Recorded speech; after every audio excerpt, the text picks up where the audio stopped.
The Secret of Work by Swami Vivekananda. Helping others physically by removing their physical needs is indeed great. But the help is great accordingly as the need is greater and according as the help is far reaching. If a man's wants can be removed for a hour, it is helping him indeed. If his wants can be removed for a year, it will be more help to him. But if his wants can be removed forever, it is surely the greatest help that can be given to him. Spiritual knowledge is the only thing that can destroy our miseries forever. Any other knowledge satisfies wants only for a time. It is only with knowledge of the Spirit that the faculty of want is annihilated forever. So, helping man spiritually is the highest help that can be given to him.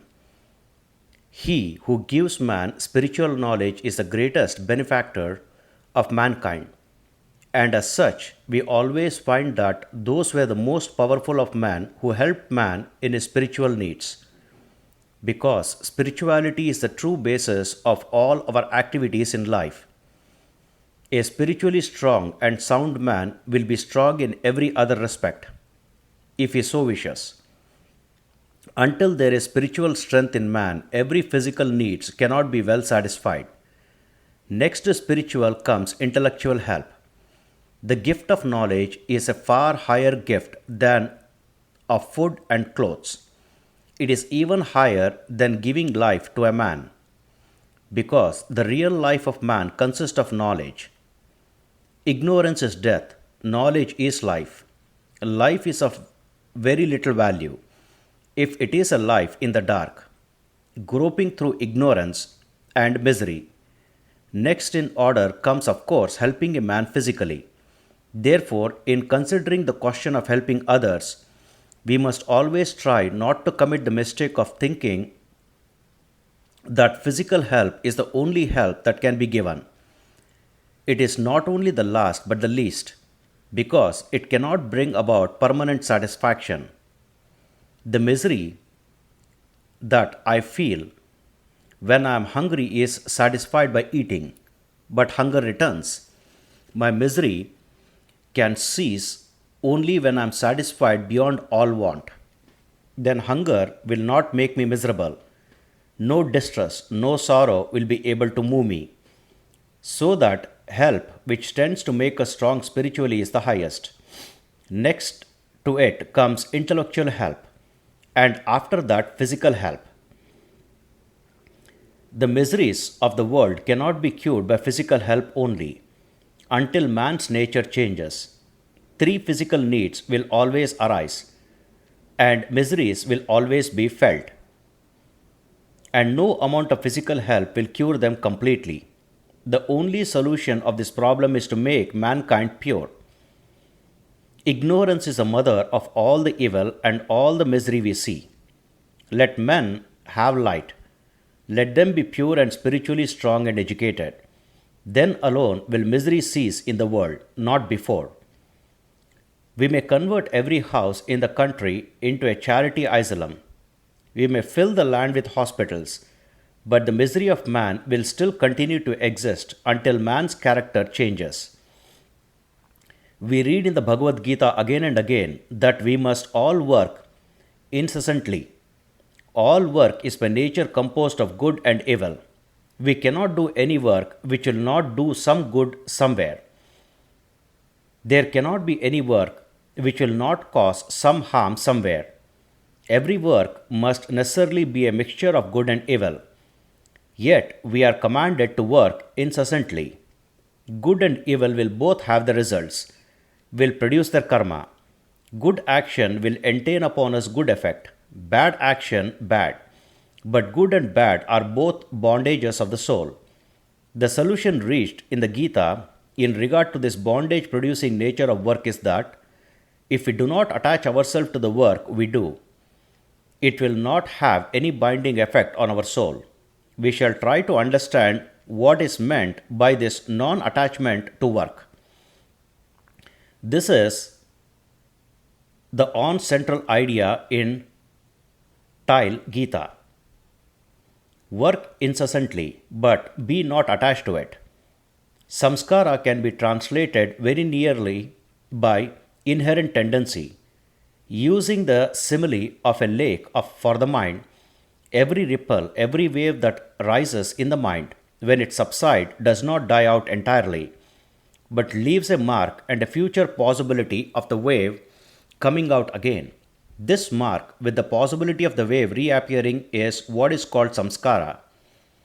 Every work that we do, every movement of the body, every thought that we think leaves such an impression on the mind stuff. And even when such impressions are not obvious on the surface, they are sufficiently strong to work beneath the surface, subconsciously. What we are every moment is determined by the sum total of these impressions on the mind. What I am just at this moment is the effect of the sum total of all the impressions of my past life. This is really what is meant by character. Each man's character is determined by the sum total of these impressions. If good impression prevails, the character becomes good. If bad, it becomes bad. If a man continuously hears bad words, thinks bad thoughts, does bad actions, his mind will be full of bad impressions, and they will influence his thought and work without his being conscious of the fact. In fact, these bad impressions are always working, and the resultant must be evil. And the man will be a bad man. He cannot help it. The sum total of these impressions in him will create the strong motive power for doing bad actions. He will be like a machine in the hands of his impressions, and they will force him to do evil. Similarly, if a man thinks good thoughts and does good works, the sum total of these impressions will be good, and they, in a similar manner, will force him to do good even in spite of himself. When a man has done so much good work and thoughts so many good thoughts that there is an irresistible tendency in him to do good in spite of himself, and even if he wishes to do evil, his mind, as a sum total of his tendency, will not allow him to do so. The tendencies will turn him back. He is completely under the influence of the good tendencies. When such is the case, a man's good character is said to be established. As the tortoise tucks his feet and head inside the shell, and you may kill it and break it in pieces, and yet it will not come out. Even so, the character of that man who has control over his motives and organs is unchangeably established. He controls his own inner forces, and nothing can draw them out against his will. By this continuous reflex of good thoughts, good impression moving over the surface of the mind, the tendency for doing good becomes strong. And as a result, we feel able to control the indriyas, that's the sense organs, the nerve centers. Thus alone will character be established. Then alone a man gets to truth. Such a man is safe forever. He cannot do any evil. You may place him in any company. There will be no danger for him. There is a still higher state than having this good tendency, and that is the desire for liberation. You must remember that freedom of the soul is the goal of all yogas, and each one equally leads to the same result. By work alone, men may get to where Buddha got, largely by meditation, or Christ by prayer. Buddha was a working jnani, Christ was a bhakta, but the same goal was reached by both of them. The difficulty is here. Liberation means entire freedom, freedom from the bondage of good as well as from the bondage of evil. A golden chain is as much a chain as an iron one. There is a thorn in my finger, and I use another to take the first one out. And when I have taken it out, I throw both of them aside. I have no necessity for keeping the second thorn, because both are thorns after all. So the bad tendency are to be counteracted by the good ones, and the bad impressions on the mind should be removed by the fresh waves of good ones, until all that is evil almost disappears or is subdued and held in control in a corner of the mind. But after that, the good tendencies have also to be conquered. Thus, the attached becomes the unattached. Work, but let not the action or the thought produce a deep impression on the mind. Let the ripples come and go. Let huge actions proceed from the muscles and the brain, but let them not make any deep impression on the soul. How can this be done? We see that the impression of any action to which we attach ourselves remains. I may meet hundreds of persons during the day, and among them meet also one whom I love. And when I retire at night, I may try to think of all the faces I saw, but only that face comes before the mind, the face which I met perhaps only for a minute and which I loved. All the others have vanished. My attachment to this particular person causes a deeper impression on my mind than all the other faces. Psychologically, the impressions have all been the same. Every one of the faces that I saw pictured itself on the retina, and the brain took the pictures in, and ends, and yet there is no similarity of effect upon the mind. Most of the faces perhaps were entirely new faces, about which I had never thought before, but the one face of which I got only a glimpse found associations inside. Perhaps I had pictured him in my mind for years, knew hundreds of things about him, and this one vision of him awakened hundreds of sleeping memories in my mind. And this one impression, having been repeated perhaps 100 times more than those of the different faces together, will produce a great effect on the mind. Therefore, be unattached. Let things work, let brain centers work incessantly, but let not a ripple conquer the mind. Work as if you were a stranger in this land, a sojourner. Work incessantly, but do not bind yourself. Bondage is terrible.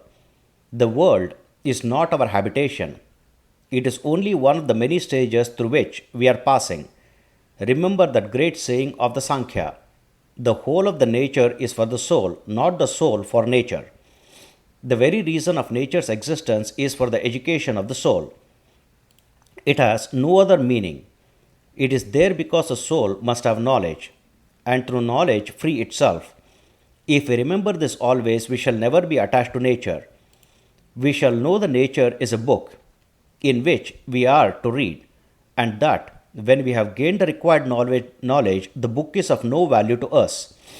Instead of that, however, we are identifying ourselves with nature. We are thinking that the soul is for nature, that the spirit is for the flesh. And as the common saying has it, we think that man lives to eat and not eats to live. We are continually making this mistake.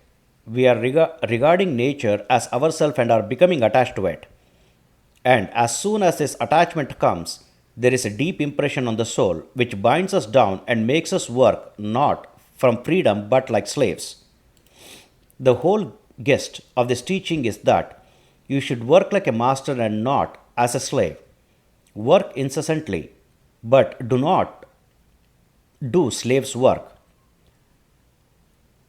Do you not see how everybody works? Nobody can be altogether at rest. 99% of mankind work like slaves, and the result is misery. It is all selfish work. Work through freedom, work through love. The word love is very difficult to understand. Love never comes until there is freedom. There is no true love possible in the slave.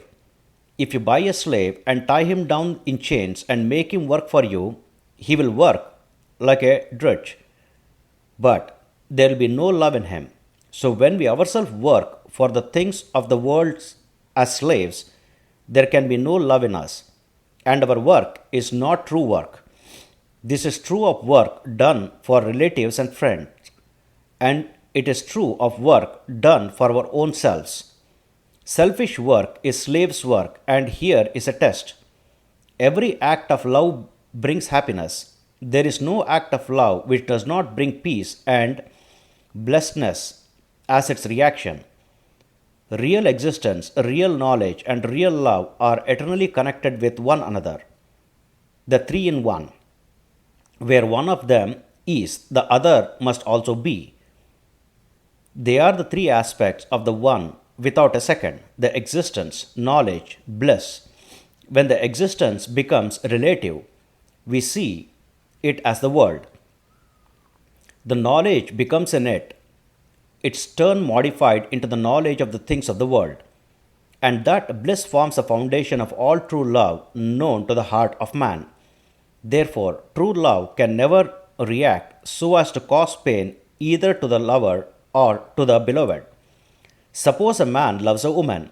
He wishes to have her all to himself and feels extremely jealous about her every moment. He wants her to sit near him, to stand near him, and to eat and move at his bidding. He is a slave to her and wishes to have her as a slave. That is not love. It is a kind of morbid affection of the slave, insinuating itself as love. It cannot be love because it is painful. If she does not do what he wants, it brings him pain. With love, there is no painful reaction. Love only beings a reaction of bliss. If it does not, it is not love. It is mistaking something else for love. When you have succeeded in loving your husband, your wife, your children, the whole world, the universe, in such a manner that there is no reaction of pain or jealousy, no selfish feeling, then you are in a fit state to be unattached. Lord Krishna says, "Look at me, Arjuna. If I stop from work for one moment, the whole universe will die. I have nothing to gain from work. I am the one Lord. But why do I work? Because I love the world." God is unattached because He loves. The real love makes us unattached. Wherever there is attachment, the clinging to the things of the world, you must know that it is all physical attraction between sets of particles of matter. Some things that attract two bodies nearer and nearer all the time, and if they cannot get near enough, produces pain. But where there is real love, it does not rest on physical attachment at all. Such lovers may be 1,000 miles away from one another, but their love will all be the same. It does not die and will never produce any painful reaction. To attain this unattachment is almost a life's work. But as soon as we have reached this point, we have attained the goal of love and become free. The bondage of nature falls from us, and we see nature as she is. She forges no more chains for us. We stand entirely free and take not the results of work into consideration. Who then cares for what the results may be? Do you ask anything from your children in return for what you have given them? It is your duty to work for them. And there the matter ends. In whatever you do for a particular person, a city, or a state, assume the same attitude towards it as you have towards your children. Expect nothing in return. If you can invariably take the position of a giver, in which everything given by you is a free offering to the world without any thought of return, then will your work bring you no attachment. Attachment comes only where we expect a return. If working like slaves result in selfishness and attachment, working as master of our own mind gives us rise to the bliss of non-attachment. We often talk of right and justice, but we find that in the world, right and justice are mere baby talks. There are two things which guide the conduct of men: might and mercy. The exercise of might is invariably the exercise of selfishness. All men and women try to make the most of whatever power or advantage they have. Mercy is heaven itself to be good. We have all to be merciful. Even justice and right should stand on mercy. All thought of obtaining a return from the work we do hinders our spiritual progress. Nay, in the end, it brings misery.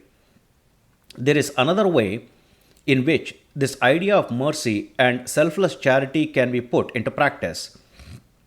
That is by looking upon works as worship, in case we believe in personal God. Here, we give up all the fruits of our work unto the Lord and worshipping Him. Thus, We have no right to expect anything from mankind for the work we do. The Lord Himself works incessantly and is ever without attachment. Just as the water cannot wet the lotus leaf, so work cannot bind the unselfish man by giving rise to the attachment to results. The selfless and unattached man may live in the very heart of a crowded and sinful city. He will not be touched by the sin. This idea of complete self sacrifice is illustrated in the following story. After the battle of Kurukshetra, the five Pandava brothers performed a great sacrifice and made very large gifts to the poor. All the people expressed amazement at the greatness and richness of the sacrifice and said that such a sacrifice the world would have never seen before. But after the ceremony, there came a little mongoose, half of whose body was golden and the other half brown. And he began to roll on the floor of the sacrificial hall. He said to those around, "You are liars. This is no sacrifice." "What?" they exclaimed. "You say this is no sacrifice. Do you not know how much money and jewels were poured out to the poor and everyone became rich and happy? This was the most wonderful sacrifice any man ever performed." But the mongoose said, "There was once a little village, and in it there dwelt a poor Brahmin with his wife, his son, and his son's wife. They were very poor and lived on small gifts made to them for preaching and teaching. There came in that land a 3 years famine, and the poor Brahmin suffered more than ever. At last, when the family had starved for days, the father brought home one morning a little barley flour, which he had been fortunate enough to obtain, and he divided it into 4 parts, one for each member of the family. They prepared it for their meal. And just as they were about to eat, there was a knock at the door. The father opened it, and there stood a guest. Now in India, a guest is a sacred person. He is as God for the time being, and must be treated as such. So the poor Brahmin said, "Come in, sir, you are welcome." He sat before the guest his own portion of the food.